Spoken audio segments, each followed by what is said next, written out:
Olá, seja muito bem-vindo à disciplina de bromatologia. Eu sou o professor Diógenes e vou estar te acompanhando durante toda a execução dessa disciplina. Vamos falar um pouquinho do módulo 1 dessa disciplina. Eu coloquei um roteiro aqui com os pontos mais importantes e relevantes que você precisa ficar atento quando você estiver fazendo o estudo desse conteúdo para as suas provas e até mesmo para a sua atuação profissional. Ok? A bromatologia é uma ciência dedicada ao estudo dos alimentos e da sua composição.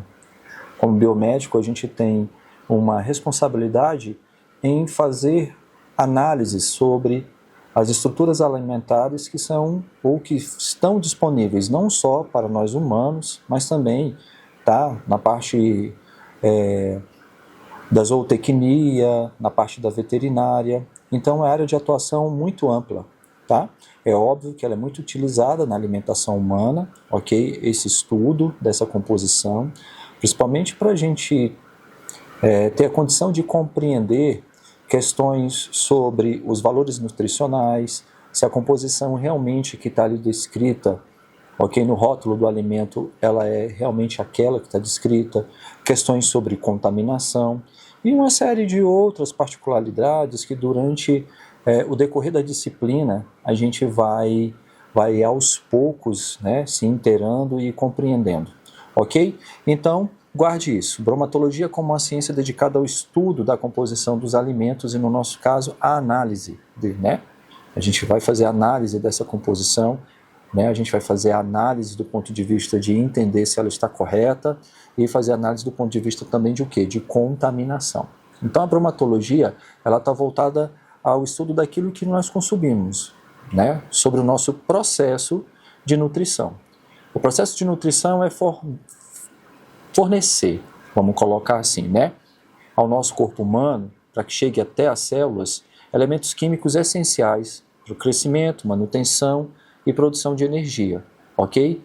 Então, quando eu falo de nutrição, eu falo de uma questão que abrange a busca de ingestão, de absorção, transporte, tá? Até chegar ao ponto do metabolismo. Então, o estudo bromatológico ele é muito importante e é uma área muito grande e uma área em ascensão. É crucial entender, ok, a distinção entre o que é nutrição e o que é alimentação no contexto do quê? Das análises, ok? E é isso que a gente vai observar a partir de agora, tá bom? Você vai ver que nesse módulo 1 a gente está falando um pouquinho sobre a importância da alimentação. Ela é uma interação entre o genótipo e o meio ambiente. Está bem descrito isso aí no texto, né? Então, a alimentação ela vai estar sendo colocada aí como um fator ambiental, tá? E está sendo colocada em relevância e em destaque. É um fator que faz, digamos assim, uma exaltação da capacidade produtiva, ok? Permitindo o potencial genético que você tem se manifestar, ok? Ou seja, o seu metabolismo ocorrer, seus fatores de crescimento, regeneração e uma série de outras coisas que a gente já conhece da bioquímica, ok? Da biologia celular, da biofísica, da fisiologia e assim por diante, tá? É importante deixar claro que a alimentação ela é um fator indireto no melhoramento, tá? Ela viabiliza ou viabilizar, digamos assim, uma seleção, né, melhor de produtos para que você tenha um melhor desempenho com base em potenciais, né, que a gente consegue demonstrar observando a composição química desses alimentos, a biodisponibilidade e uma série de outras coisas nesse sentido, ok? O estudo da bromatologia, ela traz alguns impactos, tá? Do ponto de vista sanitário e do ponto de vista econômico. Do ponto de vista de um fator sanitário, digamos assim, uma alimentação adequada confere o quê? Uma maior produtividade, né, e bem-estar. Então, isso vai me trazer uma resistência maior a doenças, ok? Reflete, então, diretamente no fator saúde e doença desses indivíduos, ok? No fator econômico, a alimentação é um componente que tem um custo vital, mas ela pode representar aí, em média, de 70% a 80% a 70% total de um custo, às vezes, né? dentro da atividade de vida diária de um indivíduo. Então é fundamental a gente ter essa noção do que é um equilíbrio entre o fator sanitário e o fator econômico, e é fundamental a gente ter esse equilíbrio dentro de entender uma dieta que me dê uma boa disponibilidade, ok? Para que eu possa ter um bom metabolismo e saber dosar o custo dessa dieta, ok? Vamos falar um pouquinho sobre alimentos e nutrientes, ok? E digestibilidade, que é a questão em que você representa a porção do nutriente que é efetivamente digerida e absorvida. Isso é muito importante, a questão da digestibilidade, porque ela depende muito de como o indivíduo está se alimentando e quais os tipos de nutriente ele está utilizando. Então eu tenho aí um alimento, todo o material, após a ser ingestos e digeridos, ele ou pode ser, tá?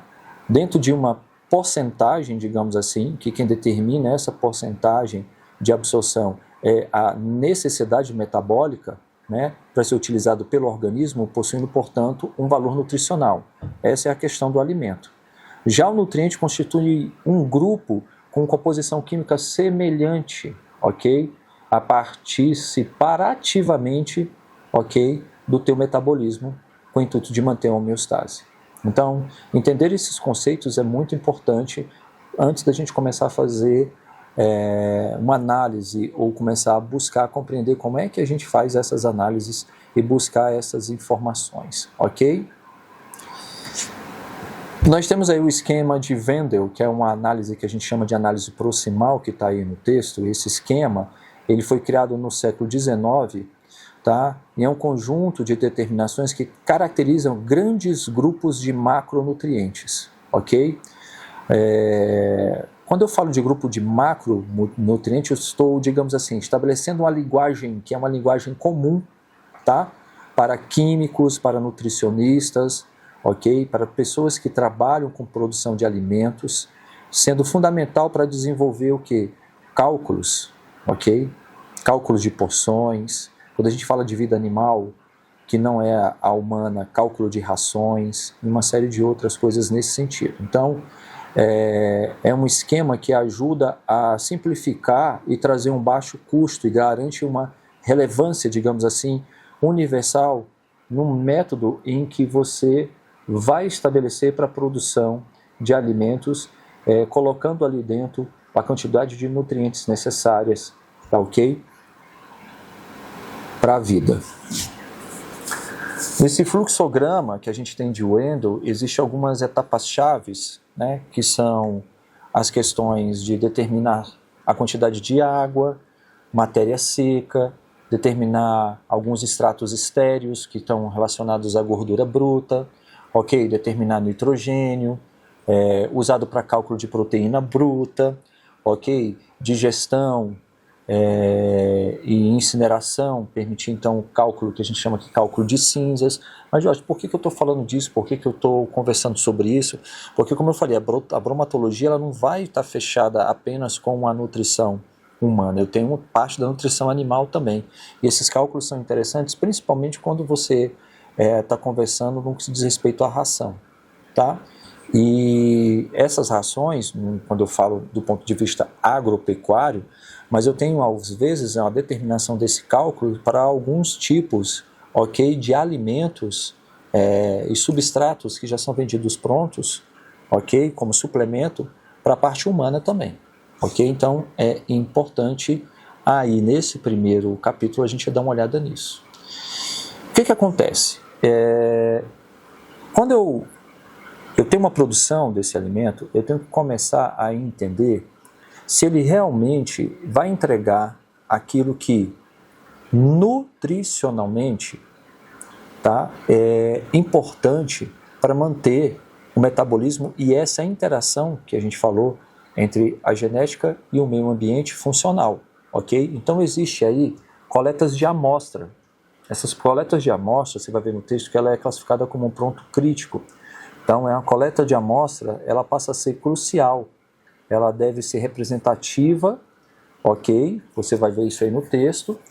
e ela é a média do material que estará sendo analisado. O que a gente tenta, e a gente vai ver no decorrer da disciplina, a partir da coleta dessas amostras e analisar pontos críticos, o que a gente tenta averiguar em cima dessas questões, ok? É uma questão em que eu preciso ter precisão laboratorial, então eu não posso ter erro nessas amostragens, porque esses erros eles podem ser, e eles são irreversíveis, então não podem ser compensados, ok? Se acontece um erro nessa coleta de amostras. A precisão laboratorial ela precisa ser sempre observada. Então é muito importante não ter erro na coleta dessa amostra. Tá? Então existem alguns procedimentos para retirar amostras parciais em vários pontos, tá? E depois eu vou fazer o quê? Homogeneizar para eu ter uma amostra média e transportar isso diretamente para o laboratório. E existe também meios de acomodação para que se possa realizar esse transporte a depender das amostras que estão sendo coletadas, porque nós vamos falar aqui de proteínas, de gorduras, de carboidratos, de vitaminas, vamos falar de uma série de coisas aqui que a gente vai ter, tá? Então, esse transporte imediato, ok? Ou o congelamento, por isso que a gente tem que entender qual é o meio adequado para poder fazer o transporte dessa água, evita alterações, umidade, e dependendo do tipo de nutriente ou do tipo de alimento que está sendo processado, que está sendo produzido, fermentações, ok? Depois disso, a gente tem que ter um cuidado muito grande com o preparo da amostra, tá? Então, a gente vai ver nos métodos para cada uma das coisas que nós vamos estudar aqui, que existem algumas etapas que são muito importantes. Existe a etapa de trituração prévia, ou então de moagem, de limpeza, ok? De amostragem fresca. Então, o conteúdo está trazendo isso para vocês, é importante que vocês consolidem, ok? O entendimento de cada uma dessas etapas, ou de cada uma dessas necessidades, tá? Dentro do tipo de amostra que foi coletado, para que eu faça o preparo ideal. Então, é interessante que vocês não deixem de observar cada um dos pontos que foram colocados aí. Por exemplo, amostra fresca, só para a gente ter ideia do que eu estou falando. Ela deve ser usada para determinação de compostos voláteis. Por exemplo, vitamina C, para evitar perda durante o quê? A secagem. Então, é importante que vocês observem todos esses parâmetros, ok? Para que a gente entenda como é que vai fazer a coleta de cada uma dessas amostras, ok? Existe uma questão sobre a matéria seca, que às vezes é utilizada na produção de alguns tipos de alimentos, ok? Então existe um conceito e uma relevância. A matéria seca é o peso do material analisado que está completamente livre de água, não pode ter nada de água. Então a gente vai falar aqui de alguns farelos, a gente vai falar aqui de cereais, vai falar de algumas coisas, e a determinação dessa matéria seca é um ponto de partida que a gente tem fundamental para toda a análise bromatológica de alimentos.